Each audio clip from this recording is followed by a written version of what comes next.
Direito da PUC e coordenador do Movimento Direito a Minas. Em primeiro lugar, agradeço ao convite do Fernando Borja e cumprimento todas as autoridades que estão aqui. Hoje eu vou relatar não só aquilo que eu vivi e vivo, mas uma realidade de diversos outros alunos, para não falar milhões de alunos, que vivem diariamente a doutrinação marxista dentro da sala de aula. Afinal de contas, por que a esquerda ela é contrária ao projeto de escola sem partido? Por que os ditos defensores da democracia, da liberdade, da pátria educadora, eles são contrários a um projeto que, seu primeiro artigo, garante a liberdade como princípio de ensinar e aprender? Porque eles estão com medo de perder a maior arma que eles têm, a educação. Leandro Carnal, aquele picareta intelectual, quando ele foi falar a respeito da escola sem partido na Roda Viva, ele disse o seguinte, abre aspas, é uma crença fantasiosa de uma direita delirante e absurdamente estúpida de que a escola forma a cabeça das pessoas e que esses jovens sacam líderes sindicais. Os jovens têm sua própria opinião. O maior argumento utilizado por aqueles contrários à escola sem partido é falar que simplesmente não existe essa doutrinação dentro da sala de aula. Antônio Gramsci, como bem citado, ele foi o fundador do Partido Comunista Italiano. E na década de 30, ele já sabia que a revolução armada que ocorreu na Rússia não iria dar certo nos países desenvolvidos da Europa, porque era necessário fazer uma revolução armada, era necessário fazer uma revolução de dentro, uma revolução cultural. E isso é exatamente o que acontece nas escolas de hoje. Hoje chegou no ponto das pessoas serem marxistas, sem ler, sem conhecer Marx, seguir toda a agenda da esquerda e serem vítimas de doutrinação que principalmente acontece no ensino fundamental e médio. Por que na aula de filosofia você sempre ouviu falar desses três caras, Marx, Engels e Durkheim, mas você nunca ouviu falar do filósofo Mário Ferreira dos Santos, ou se não do Friedrich Hayek ou Ludwig von Mises, que destruiu totalmente a teoria econômica de Marx? Por que você nunca viu o seu professor falar sobre as atrocidades do comunismo, da mesma forma que ele fala sobre o capitalismo malvadão dos Estados Unidos? Porque ele foi doutrinado da mesma forma que os alunos estão sendo doutrinados. E ele chegou ao ponto de acreditar nisso, a ponto de um professor, como por exemplo, o Gilson Reis, que trabalha aqui nessa casa, ele participa ele é vereador do Partido Comunista do Brasil. Ele participa de um partido que utiliza como símbolo a foice e o martelo. A foice e o martelo que só na China de Mao Tse-tung matou 65 milhões de pessoas. Além de vergonha, eu tenho desprezo por qualquer tipo de pessoa que se utiliza desse símbolo para poder falar de liberdade ou qualquer outro tipo de democracia que seja. Muitos de nós já ouviram falar sobre o golpe militar nas escolas, o tempo como pode dizer, da ditadura e tudo mais. Só que você com certeza nunca viu o seu professor valorizar os feitos que aconteceu naquela época. O Brasil deu um pulo no salto da economia da 49ª posição para a 8ª. Houve a criação do FGTS, do PIS, o PIB de 14%, a construção de mais 60 mil quilômetros de asfalto, que naquela época era apenas 64. A criação da Polícia Federal, a criação da Polícia Rodoviária Federal. Nós tínhamos a maior produção naval do mundo. Mas isso o seu professor nunca falou para você. Em 20 anos de ditadura militar, foram mortos 434 pessoas. E somente no período entre 1976 e 1983, foram mortos e desaparecidos 30 mil em Cuba. Porque você sempre ouviu falar de Che Guevara como um símbolo de heroísmo. Você já viu ele estampado em camisas, estampado em bandeiras, estampados até em capinhas de iPhone, mas você nunca soube que ele matou uma criança de 12 anos com um tiro na nuca, que ele queimou livros, baniu músicas, porque você foi doutrinado. Esse mesmo Che Guevara que é utilizado como símbolo pela UJS, a União da Juventude Socialista, que prega Che Guevara como símbolo de liberdade, mas na verdade ele foi um fascínora, um assassino. E hoje ele é utilizado como símbolo de herói. Che Guevara que era amigo de Fidel Castro. Fidel Castro que assumiu ter perseguido gays e matado gays. Esses são representantes dos estudantes do Brasil? Não são, mas eles são representantes hoje porque eles foram doutrinados.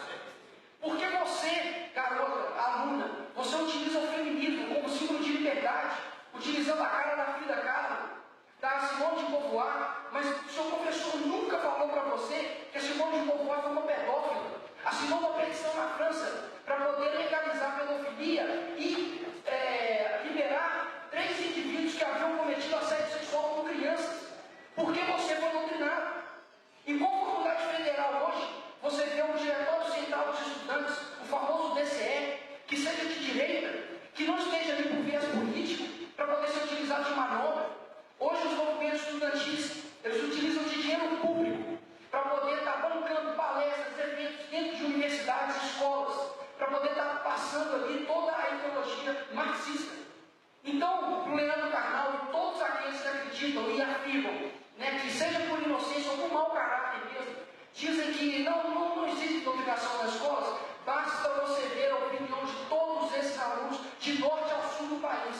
são todos homogêneos, falam todos a mesma língua, porque são doutrinados.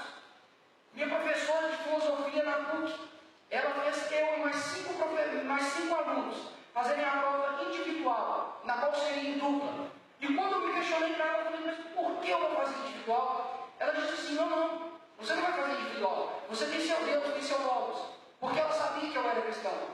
E naquele momento eu olhei para ela, olhei para mim, olhei para aquela situação, fui até a coordenadoria, falei, o que eu vou fazer agora? Eu não tinha nenhum recurso, não tinha nenhum cartaz fixado, dizendo quais eram os meus deveres, os deveres do professor, os deveres do aluno. O que eu fiz, eu fui, acionei a polícia, fiz um boletim de ocorrência contra ela. Nós não podemos abaixar a cabeça contra esses desonestos intelectuais.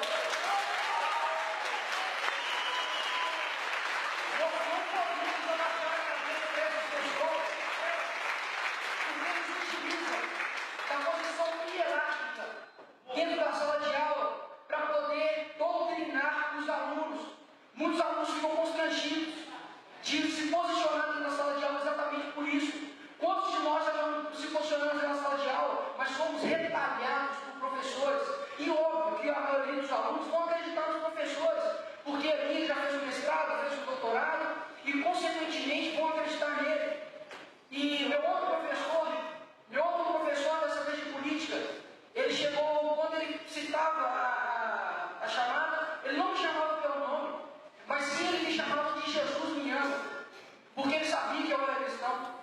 Imagina se dentro de uma sala de aula você chama, por exemplo, um aluno de um umbandista e não pelo nome. Com certeza aquele professor estava na mesma hora numa capa de jornal falando sobre intolerância religiosa. Mas como cristão não pode. O mesmo disse dentro da sala de aula que Jesus era canibal. Chegou a esse ponto de simplesmente não nos respeitar, mas fazer afirmações totalmente falaciosas. Minha professora do ensino médio no terceiro ano, ela deu uma prova de sociologia, todas sobre questões sobre homossexualismo, em que chegava ao absurdo de uma das questões, falava sobre qual era a opção sexual da Teresa Brant, uma das meninas que é aqui de BH, que se considera transgênero, na verdade não tem nenhum rótulo. Eu lá vou querer saber qual é a opção sexual da Teresa Brant, isso cai no Enem, na verdade até que agora está caindo, mas eu não quero saber disso, eu não quero estudar a respeito disso. Isso não é dever do professor falar isso dentro de sala. Além de viver na pele, o que é ficar com 30, 20, 40 alunos, nós professores dentro de sala de aula, são diversos alunos que chamam a gente no canal do Direito a Minas falando, por favor, nos ajude, porque eu escrevi Bolsonaro em 2018 e tirei uma foto, e agora estão sendo retalhados, estão sendo divertidos, estão tomando ameaças que serão expulsos da sala de aula. Mas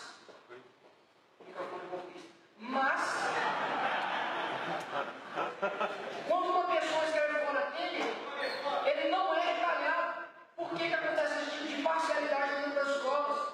Quando algum aluno, se alguém já teve essa experiência, falou, por exemplo, que apoia o Bolsonaro dentro de uma universidade, dentro de uma escola, por exemplo, você vai sofrer retaliações da mesma forma que eu sofri. E a esquerda, ela tem o poder da educação, da produção artística, literária, das novelas, dos filmes, e ela se faz vítima, como se ela não já tivesse conquistado todos esses meios. As verdadeiras vítimas de tudo isso são os alunos, que têm que todo dia conviver com a doutrinação marxista dentro da sala de aula. O professor, ele não vai chegar de frente de você, vestido de uma camisa de vermelho, com a foice e o martelo na mão, falando ame o comunismo. Lógico que não. Da mesma forma que eu disse, a revolução é cultural. Hoje eles colocam o negro contra o branco, colocam o homossexual contra o heterossexual, colocam os cristãos como os ateus.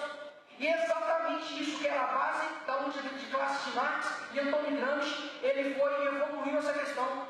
A esquerda odeia esse projeto porque ela não tem um compromisso com a verdade. Ela não tem um compromisso com a verdade porque ela relativiza ela.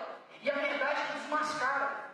Eles são discípulos de Goebbels, ficam repetindo uma mentira 1000 vezes, até que se torne verdade. Então eu não falo aqui somente como coordenador da Direito a Minas, como estudante, mas eu falo aqui como um cidadão que realmente não quer desistir dessa geração e, como diz o Paulo Mercadante, não precipitar, não retroceder e não parar. Nós vamos lutar até até que essas crianças e adolescentes tenham uma educação de verdade, uma educação que não seja doutrinada. Escola sem partido já. Muito obrigado.